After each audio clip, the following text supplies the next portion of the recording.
पुंछ के बालाकोट सेक्टर में फायरिंग हो रही है। बालाकोट सेक्टर में आतंकवादियों से मुठभेड़ हुई। बालाकोट इलाके में सेना घेराबंदी कर चुकी है। जब जब कुछ ऐसा होता है जहां पर पूरी दुनिया का ध्यान होता है, पाकिस्तान कुछ हरकत करता है।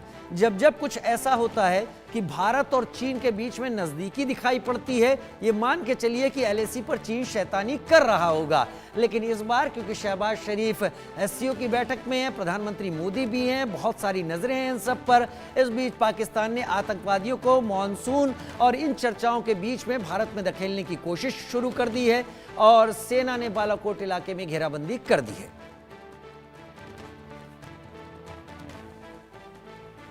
अजय जांडाल मेरे सहयोगी मेरे साथ लाइव इस वक्त जुड़ गए हैं। अजय, जैसा मैं अभी कह रहा था, बताइए कि मेरी इस जानकारी में कितनी सच है बात, कितनी गलत है। जब जब पूरी दुनिया किसी चर्चा के अलग स्तर पर, अलग जानकारी पर ध्यान दे रही हो, पाकिस्तान शैतानी करना नहीं भूलता, चीन भी उसी तरीके से करता है। लेकिन ये शैतानी कहीं बहुत उम्मीद भी कर रही थी सिक्योरिटी फोर्सेस कि मानसून, उसमें फंसे हुए जम्मू कश्मीर प्रशासन और एससीओ की बैठक की खबरों के बीच ऐसा कुछ करेगी एलओसी पर जो कि तनाव पैदा करेगा। स्थिति क्या है, हमको डिटेल में जानकारी दें अजय। देखिए, बिल्कुल राजीव, मैं आपको बता दूं कि तीन चीज़ें आज हैं। जम्मू कश्मीर की अगर बात करें तो मानसून जो चल रहा है इस वक्त, जो लगातार फ्लड से नुकसान हुआ, उसके साथ साथ अमित शाह जो गृह मंत्री है, केंद्रीय गृह मंत्री, वो आज जम्मू कश्मीर में हैं और उसके साथ साथ एससीओ की बैठक। और उसी बीच पाकिस्तान की तरफ से आतंकियों को घुसपैठ करवाने की जो कोशिश थी, वो अपने आप में बताता है कि पाकिस्तान कोई ना कोई ऐसी वजह बनाना चाहता है जिससे वो दुनिया में जम्मू कश्मीर को चर्चा में रखे। मगर सुरक्षा एजेंसियाँ इस चीज़ को लेकर ज़्यादा बेहतर तरीके से तैयार हैं ताकि पाकिस्तान की कोई भी हरकत हो तो उसे उसी के लहजे में जवाब दिया जा सके। आज भी एलओसी के दूसरी तरफ जो बालाकोट का इलाका पड़ता है, वहां से पाकिस्तान के कब्जे वाले कश्मीर से पाकिस्तानी सेना ने आतंकियों की घुसपैठ की कोशिश को जो है वो करवाने की कोशिश की, जिसके बाद सुरक्षा बलों ने तुरंत मोर्चा संभाला और लगभग 3 से 5 आतंकियों का एक ग्रुप जो घुसपैठ कर रहा था उसे रोका है। लगातार गोलीबारी जो है वो काफी समय तक वहां चल रही थी। अभी भी जो जानकारियां हैं, अभी भी फायरिंग रुक रुक के चल रही है। इस चीज की आशंका है कि जो आतंकी वहां पे घेरे गए हैं, या तो वो मारे गए हैं या फिर उनके कुछ साथी जो है वहां पे और हो सकते हैं। ऐसे में सेना इस चीज को सुनिश्चित कर रही है कि अगर ये घुसपैठी इस इलाके में छुपे हों तो उनको तुरंत वहीं पे न्यूट्रलाइज किया जा सके। अगर आप देखें तो पिछले कुछ समय में, खासतौर पे ऑपरेशन सिंदूर के बाद, पाकिस्तान की तरफ से कई बार ऐसे प्रयास हुए हैं। बैट हमला करने की कोशिश जो है वो पुंछ में हुई थी। उसके बाद पहले हमने देखा कि कुपवाड़ा में जो घुसपैठ की कोशिश हुई, जहां पे 3 आतंकियों को मार गिराया गया। इसी तरह से अंतर्राष्ट्रीय सीमा से भी कई बार जो है वो घुसपैठिए यहां पर दाखिल करवाने का प्रयास पाकिस्तान की तरफ से किया गया। मगर सुरक्षा एजेंसियां, सेना हो, बीएसएफ हो, वो इस चीज को सुनिश्चित करती हैं कि किसी भी तरीके से सरहद।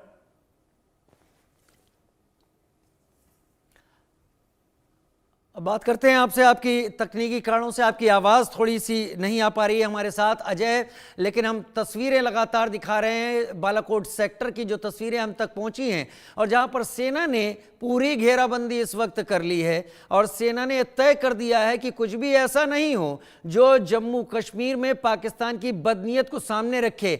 हम सब ये ना भूलें कि ये शायद पहली बार ऐसा हुआ है जब एससीओ में बहुत कुछ ऐसा हुआ है जिससे पाकिस्तान बैकफुट पर है। अजय, आप अपनी बात पूरी रखें पहले।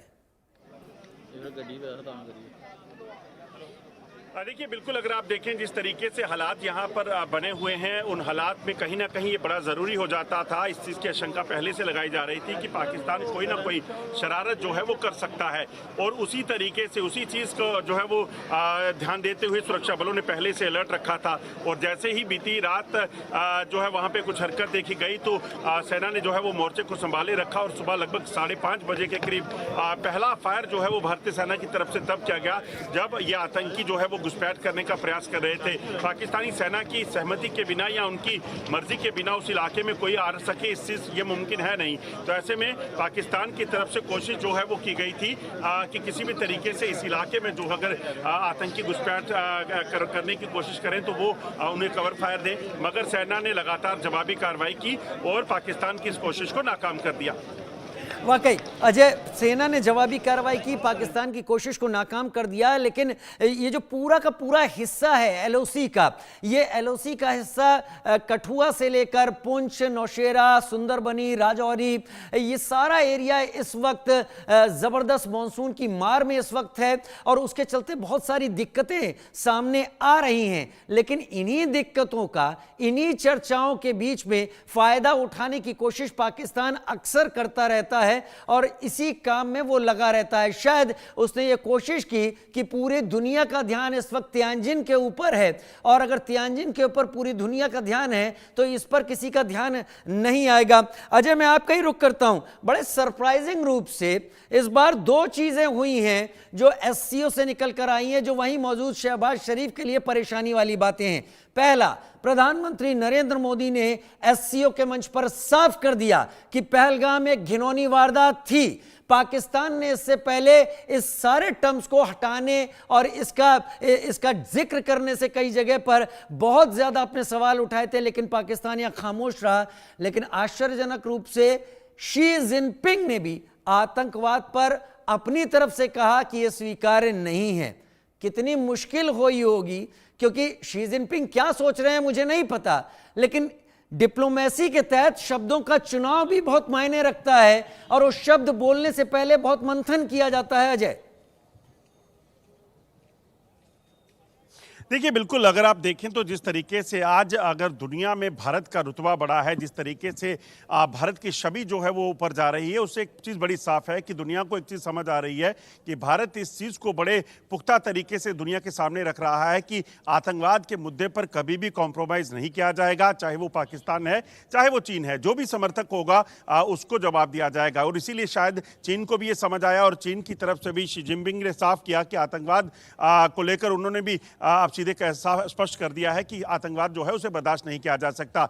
और ये चीज़ पाकिस्तान को गवारा हो, शहबाज शरीफ को गवारा हो, ये हो नहीं सकता, क्योंकि पाकिस्तान अगर आप देखें तो उसकी जो बुनियाद है वो उस तरीके की है कि वो शांति कभी पसंद नहीं करेगा। और पिछले 3 दशकों से ज़्यादा समय से पाकिस्तान ने जिस तरीके से जम्मू कश्मीर में और भारत में आतंकवादी गतिविधियों को चलाए रखा है, उन आतंकवादी गतिविधियों को भारत ने पूरे तरीके से नाकाम किया। और एक बार नहीं, 2 बार नहीं, बल्कि कई बार, जब भी चाहे घुसपैठ हुई, चाहे आतंकी यहां भेजे गए, चाहे जम्मू कश्मीर के युवाओं को आतंकवाद में धकेला, या फिर जंग करके यहां पर करगिल हो या 65 की जंग हो, 71 की जंग हो, जब भी पाकिस्तान की तरफ से जो है कोशिश की गई तो उसको करारा जवाब दिया गया है। मकसद साफ है, अब भारत जो बुरा दौर था, कठिन दौर था, उससे अब जो है वो निकल चुका है और भारत अब अग्रसर है अपने अगले पड़ाव की ओर। और अगर आतंकवाद या फिर पाकिस्तान इसके बीच में आड़े आता है तो पाकिस्तान को ऑपरेशन सिंदूर में जो झेलना पड़ा वो तो सिर्फ एक ट्रेलर था। कई बार ये कह चुके हैं प्रधानमंत्री खुद भी कि आने वाले समय में इसके ज्यादा जो है वो परिणाम खराब हो सकते हैं। अजय, इससे मैं एक बात और जोड़ना चाहूंगा। कल जो जानकारी आपके जरिए आई थी, रेशवरी में बड़ा भारी जखीरा पकड़ा गया, बहुत कुछ ऐसा जो आतंकवादियों ने वहां छुपा के रखा था। आज बालाकोट में मुठभेड़ हो रही है, सर्च ऑपरेशन जारी है। क्या इन दोनों का कोई कनेक्शन दिखाई पड़ता है और क्या सिक्योरिटी फोर्सेस एक्सपेक्ट कर रही हैं, जो सुबह से मूवमेंट ट्रेस कर रही थी वो, कि ये झड़प या ये एनकाउंटर लंबा भी खिंच सकता है? कितने आतंकवादियों का अंदाजा है कि वहां पर हो सकते हैं? देखिए, जो जानकारी है, लगभग 4 से 5 आतंकियों का एक ग्रुप जो है वो घुसपैठ के प्रयास कर रहा था और ऐसे में माना यह भी जा रहा है कि शायद 2 से 3 शव जो हैं वो एलओसी के दूसरी तरफ देखे गए हैं जब घुसपैठ कर रहे थे। शायद वो आतंकी हों जो मारे गए हों। हालांकि जब तक स्पष्ट नहीं होता, जब तक सेना इसे कन्फर्म नहीं करती, हम तब तक ये कह नहीं सकते, मगर सूत्र बता रहे हैं कि 2 से 3 शवों को वहां पर देखा गया है। वहीं अगर बात करें तो अगर आप देखें तो कल जो सुरक्षा बलों ने रिकवरी की है कश्मीर में, उसमें आप देखें, या फिर 2 आतंकी जो जिंदा पकड़े गए हैं पुंछ में ही, वहां पर अगर उस चीज को भी देखें तो इनके आपस में कनेक्शन की बात करें तो आतंकवाद कहीं ना कहीं पाकिस्तान से जुड़ा है, तो इनडायरेक्ट कनेक्शन बेशक जो है होगा ही होगा। दूसरी तरफ ये कि अगर पुंछ में घुसपैठ की कोशिश हुई और कल पुंछ में ही 2 आतंकी हथियारों के साथ गिरफ्तार किए जाते हैं, तो ये माना जा सकता है कि आतंकी जो घुसपैठ करके आ रहे थे, हो सकता है क्योंकि वो जो लोकल टेररिस्ट 2 पकड़े गए हैं, ये उनके उनके साथ जो है उनके मददगार हो सकते हैं। उनको सर्वाइवल के लिए जो पाकिस्तान से घुसपैठिए आते हैं उनको कोई ना कोई वहाँ अपना सहयोग चाहिए होता है। तो तमाम चीज़ें जो हैं वो अलग तरीके से देखी जा रही हैं। वो जांच का विषय है, उस पर जांच होगी, मगर अभी की जो बड़ी खबर है वो यही है कि बड़ी सफलता सुरक्षा बलों को मिली है, जिसमें सुरक्षा बल जो है इस चीज़ को सुनिश्चित कर रहे हैं कि सरहद के पार से, LOC के पार से जो घुसपैठ का प्रयास हो रहा है उसे जो है वो तुरंत रोका जा सके और इन आतंकियों को वहीं मार गिराया जा सके।